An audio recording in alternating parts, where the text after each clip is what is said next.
Roberts at the White House. Thanks. He mentioned Chris Wallace had lunch with the president along with some of the other network anchors today and is back at our Washington newsroom.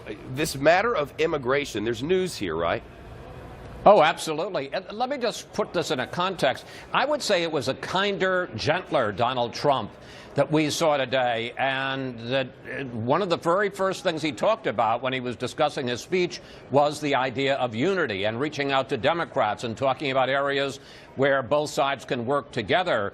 And it was in this context that a senior administration official said that the president thinks the time is right for immigration reform, and that came as kind of a surprise, but the president apparently feels, not necessarily that he's going to mention it in his speech, although he may, but this clearly would be something that he would be reaching out to Democrats on. And you asked about comprehensive immigration reform. Yeah, again, according to the senior administration official, he's talking about something that would appeal both to the right and to the left. Obviously, from the right's point of view, tougher enforcement, tougher deportations, although I will say only when it comes to people that are criminals, violent criminals. The president said people that are abiding by the law, who are in this country, pay their taxes, work, haven't created any problems other than coming in illegally, would have no problems. And it was in that context he talked about the possibility of a comprehensive immigration reform plan that would include a path to legalization, not citizenship, because the president reportedly feels that, you know, people that have been waiting online and doing it the right way, the people who are in the country and broke the law shouldn't jump the line, but that there would be a path to legalization, and also that one is not thinking about deporting those folks, and is also that the dreamers will be fine. So this clearly is an olive branch he's going to be extending, whether it's in the course of the speech tonight or in coming days, to Democrats to say there are areas of cooperation here. Wait, this isn't just an olive branch. This is a break from everything that we've heard throughout. Chris, is this to say that the woman who's been cleaning houses in New York City for the past 10 years, or the man who's been working in the fields in South Florida and Southwest Florida for the last 10 years and is now worried that he or she may have to go back home or be deported for walking around, are those fears now set aside? Are those people going to be fine? I think there are millions of people across America who would like a straight answer to that. Well, look, I'm not in the position to ask to give the straight answer. Is that what he just said, though? You were in the meeting. I just wondered if that's what he was saying. Well, the senior administration officials certainly gave the implication that so they're giving us anonymous sources after they rail on us for using anonymous sources. That is hilarious. I don't shoot the messenger, Shep. I'm not. I'm just making a point. I mean, the point should be made. Don't use anonymous sources except for the ones we send out to you anonymously. Those anonymous ones are awesome. Well, there you go.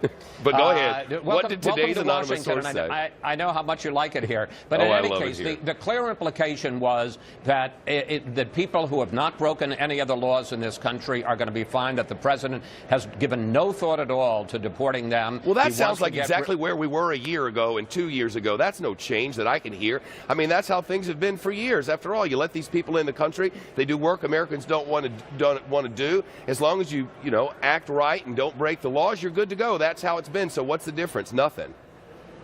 Well, it's certainly different than what Donald Trump was saying on the campaign trail. Well, yeah, but that's for sure. So many things are.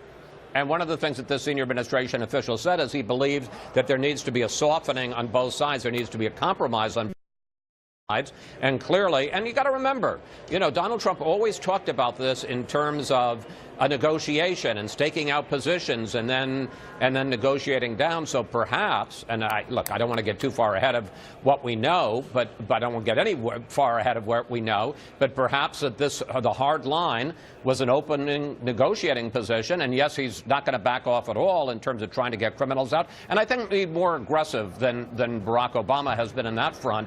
But when it comes to law-abiding citizens, law-abiding after they broke the law to come into the country, yeah, there does seem to have been a softening. Were the anchors for the ones that he's called fake news and said that they're the enemy of the people, were those people there, and was there conflict, or was it nice?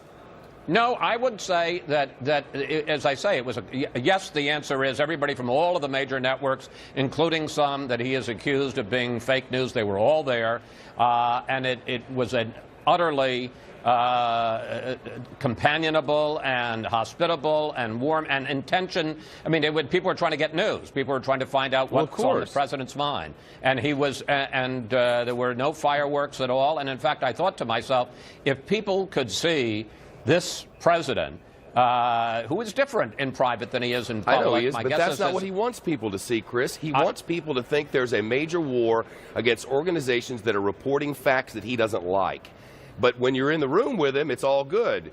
But when you're on TV, he vilifies you and treats you like you're doing something wrong when you're actually doing everything right. That's annoying. Well, I have to say, he's never done that with me. You know, I push back as hard as anybody in this business has about the enemy of the people, and I think some of that language. But look, let's take yes for an answer. Let's not pick a fight. And the fact was, we were there for an hour with the president. We asked him questions. He answered the questions. It was all about seeking and dispensing information. And I got a much better sense. And I have a feeling, maybe I'm wrong, maybe I'm the wish is father